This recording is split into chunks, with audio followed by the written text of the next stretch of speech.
Good morning my dear students. क्या पढ़ने जा रहे हैं हम? व्हीटस्टोन ब्रिज पढ़ने जा रहे हैं। ठीक है, व्हीटस्टोन ब्रिज में ना तीन तरीके से पढ़ सकते हैं हम, तीन तरीके से क्वेश्चन पूछा सकता है। एक पूछा सकता है बैलेंस्ड व्हीटस्टोन ब्रिज, बताऊंगा क्या होता है। एक पूछा सकता है कि कुछ ही नहीं पता हमें, कोई भी कैपेसिटेंस हो सकती है, चारों 1 2 3 4 इन पांचों कैपेसिटेंस कुछ भी हो सकती है अलग अलग। इसके लिए पूछा जाता है इक्विवेलेंट कैपेसिटेंस। ये पांचों कैपेसिटेंस कुछ भी अलग अलग हो सकती हैं, इसके लिए इक्विवेलेंट कैपेसिटेंस पूछा जा सकता है।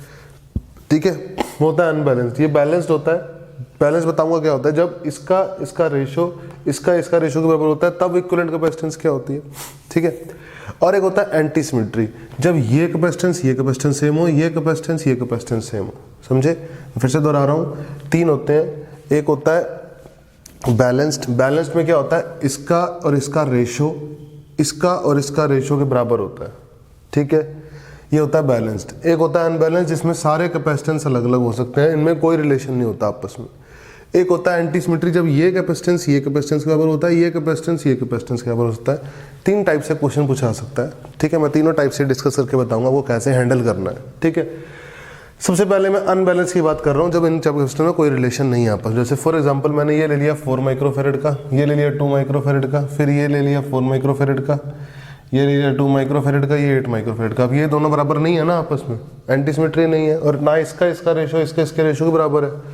ठीक है ना, तो अब हम इक्विवेलेंट कैपेसिटेंस कैसे फाइंड आउट करेंगे? सबसे पहली बात, जैसे स्विच बंद करते हैं अब इसको इक्विवेलेंट कैपेसिटेंस फाइंड आउट करने का मतलब क्या होता है, ध्यान से देखो। हमें क्या करना है, इन सब सारे सर्किट की जगह एक कैपेसिटर लगाना है ना, एक कैपेसिटर लगाना है। इसकी वोल्टेज कितनी होनी चाहिए, V होनी चाहिए, और ये C इक्विवेलेंट होना चाहिए। और चार्ज जो यहाँ से फ्लो हुआ होगा, यहाँ जो एंटर किया होगा, मान लो यहाँ एंटर किया होगा Q, तो वही Q ये होना चाहिए कि नहीं होना चाहिए? बोलो, सभी बच्चे जानते हैं इस बात को। तो Q is equal to C equivalent V होना चाहिए कि नहीं होना चाहिए? सही है। तो किसी तरीके से अगर मैं Q फाइंड कर लूँ, यहाँ पे ये Q फाइंड कर लूँ, किसी तरीके से मैं ये Q फाइंड कर लूँ, तो मैं C इक्विवेलेंट पर चर्चा कर सकता हूँ, C इक्विवेलेंट निकाल सकता हूँ किसी ना किसी तरीके से, एनी हाउ करके। सही बात है कि नहीं है? बिल्कुल सही बात है, आसान बात है। अब हम एक काम करते हैं, मान लीजिए कि यहाँ से चार्ज आ रहा था Q1 और यहाँ से चार्ज आ रहा था Q2। सही है, तो Q1 और Q2 मिलके Q हुआ होगा यहाँ पे। सही है, मान लीजिए इस पॉइंट का पोटेंशियल था X और इस पॉइंट का पोटेंशियल था Y, और इस पॉइंट का पोटेंशियल है 100 वोल्ट और इस पॉइंट का पोटेंशियल है 0 वोल्ट। सही है, इस पॉइंट का पोटेंशियल, इसको 0 वोल्ट मान लिया मैंने, इसको क्या मान लिया, 100 वोल्ट मान लिया। पोटेंशियल डिफरेंस 100 माइनस 0 V है। ठीक है ना, कोई दिक्कत वाली बात नहीं है। ठीक है बेटा, अब देखो ध्यान से सुनो, मेरी बातों को बहुत ध्यान से सुना करो। मैंने यहाँ पे नोट लगाया एट X, एट पॉइंट ये M मान लो और इसको मान लो N। At point M we use node, हमने नोड इक्वेशन लगाई। तो क्या लगाई नोड इक्वेशन? हम क्या देखते हैं कि जितना चार्ज यहाँ एंटर किया उतना ही यहाँ और यहाँ लीव किया।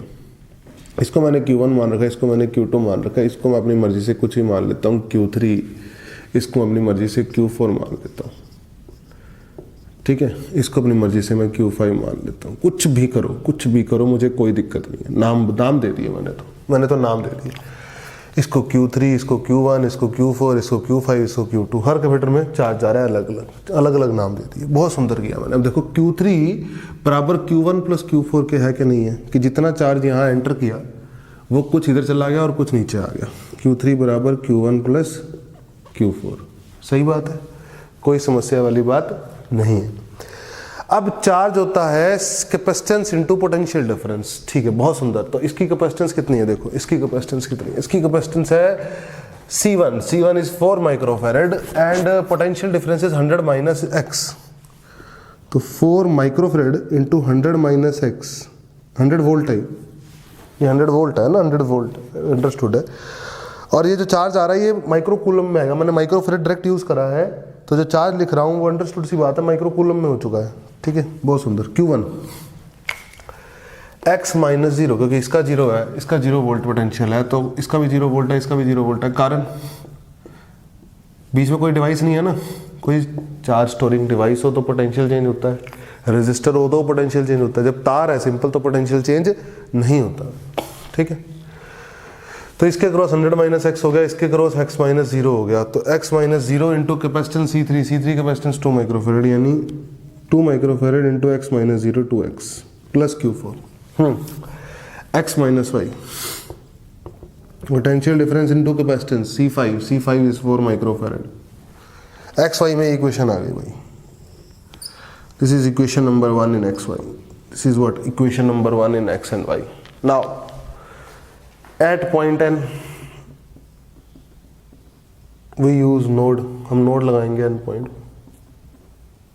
देखो मेरी बात सुनो, जब यहाँ पे आप नोड लगाओगे तब क्या देखते हो, Q5 आया, Q4 आया और मिलके Q2 बन गया, तो Q5 और Q4 मिलके बन गया Q2। देखो ये बन गया कि नहीं बन गया। चलो Q5 कितना है, Q5 कितना भाई 100 volt minus y, 100 minus y into capacitance C2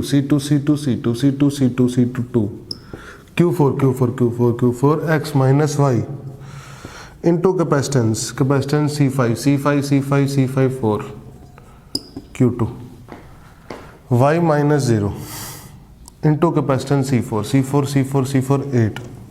बोलो इक्वेशन नंबर 2 होगी। This is what equation number 2 and this is what equation number 1। ठीक, कोई चिंता की बात नहीं है। This is equation number 1 and you can use it as 100 volt minus y, है ना, and you can use this as 100 volt minus x, no problem at all. मैंने आपको बोला ही 100 वोल्ट है ना, 100 वोल्ट है, इसको 0 वोल्ट मान लिया। सही है, पक्का। चलो तो एक्स वाई में 2 इक्वेशन है, एक्स वाई सॉल्व कर लेते हैं। चलो क्या आया एक्स वाई, देखो इधर यह है माइनस 4x, ये 2x, ये 4x, 2 और 4 6, उधर जाके 4 हो गया 10 10x, उधर जाके हो गया, उधर जाके, है ना, और 4y और सुंदर कर सकते हैं यार, 2 काट भी सकते हैं 2 से, है ना, 2 से उड़ा ही दो ना, पहली बात तो 2 उड़ा दो, ये 4 से 2 बना, ये 4 से 2 बना। ठीक है, अब देखो तो 2x हो गया और x हो गया, 3x हो गया, इधर जाके 2x हो गया, 5x हो गया भाई, 5x। y देखो माइनस 2y हो गया, इधर हो गया 5x 2y, 100 इंटू 2 200 वोल्ट हो गया। सही है, इस इक्वेशन को देखो, 2 उड़ाओ, 2 4 हो गया, 2 8 हो गया, 4, हाँ जी, yes, x x x x 2x and y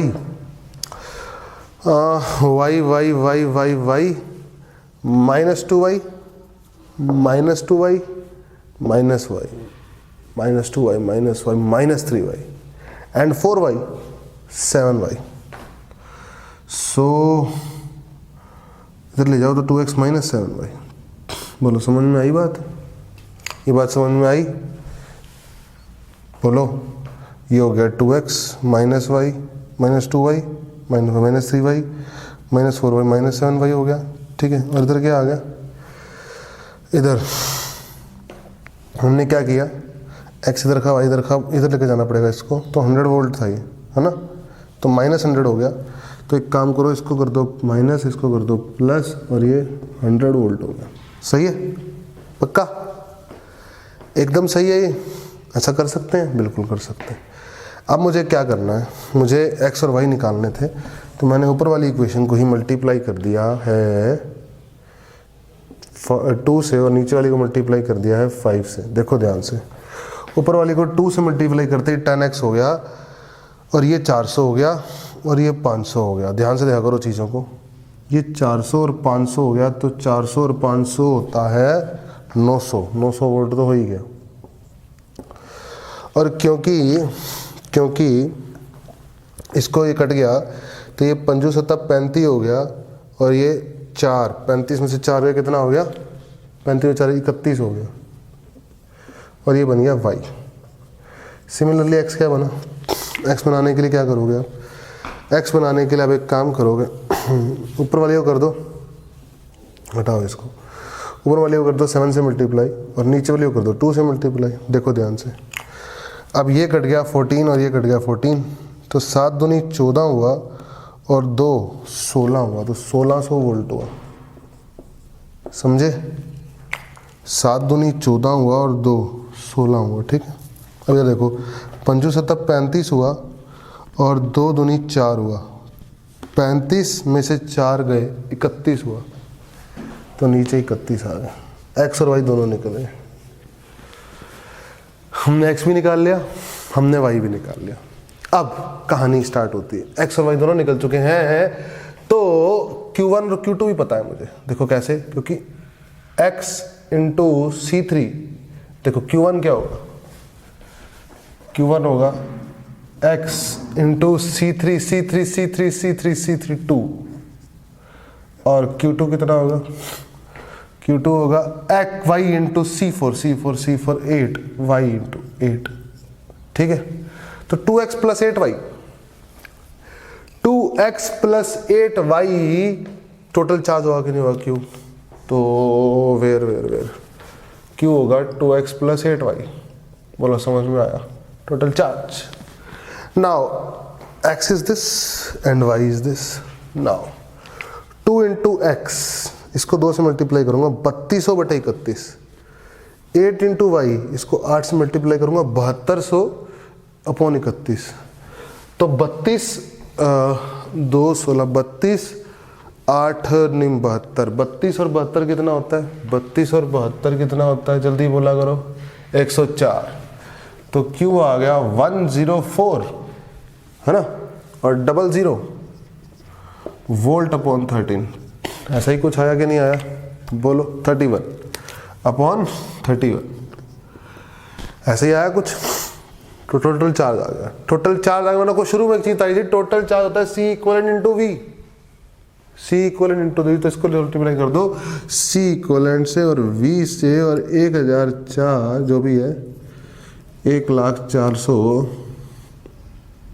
10,400 sorry, ठीक है ना, अपॉन 31, और ये V ने V को मार गिराया, तो C इक्वलेंट आ गया 10400 upon 31 microfarad. This is equivalent capacitance. कैसे फाइंड करी है, समझ में आया? आपने फाइंड कैसे करी है, समझ में आया आपको? बोलो आपने क्या काम किया? ये अनबैलेंस्ड सिचुएशन है, मतलब इस कैपेसिटेंस का इससे कोई लेना देना नहीं, इसका इससे कोई लेना देना, इसका आपस में कोई किसी से कोई लेना देना नहीं। समझे कहानी क्या? ठीक है, अब हम कर लेते हैं एक एंटी सिमेट्री। एंटी सिमेट्री में क्या करेंगे हम, इसका ये दोनों कैपेसिटेंस आपस में सेम और ये दोनों कैपेसिटेंस आपस में सेम, तब क्या होगा, है ना। फिर बैलेंस सिचुएशन कर लेंगे, तो कैपेसिटर की तीनों वैरायटी कवर हो जाएंगी एक साथ, ठीक है। बेटा ये 100 वोल्ट है ना, तभी तो ये 100 वोल्ट किया हमने। अरे भाई ये 100 वोल्ट लिखा, ये 0 वोल्ट लिखा, तो ये 100 वोल्ट था ना, तभी तो पोटेंशियल डिफरेंस 100 माइनस 0 100 वोल्ट था। सही बात है। और अब जब लास्ट में आपने लिखा C इक्वलेंट इंटू ये क्या होगा, 100 वोल्ट होगा, तो यहाँ क्या आएगा, बोलो शाबाश बोलो, तो 100 वोल्ट आएगा ना, यहाँ क्या आएगा 100 वोल्ट। जब यहाँ 100 वोल्ट आएगा तो यहाँ भी 100 वोल्ट आएगा। जब यहाँ 100 वोल्ट आएगा तो ये 2 जीरो से 2 जीरो भी जाएंगी, तो 104 बटे 31 आएगा ना। तो 100 वोल्ट था, मैंने क्वेश्चन में गिवन नहीं किया आपको, ठीक है ना, लिखा नहीं, मैंने ध्यान नहीं रहा मुझे लिखना, 100 वोल्ट है।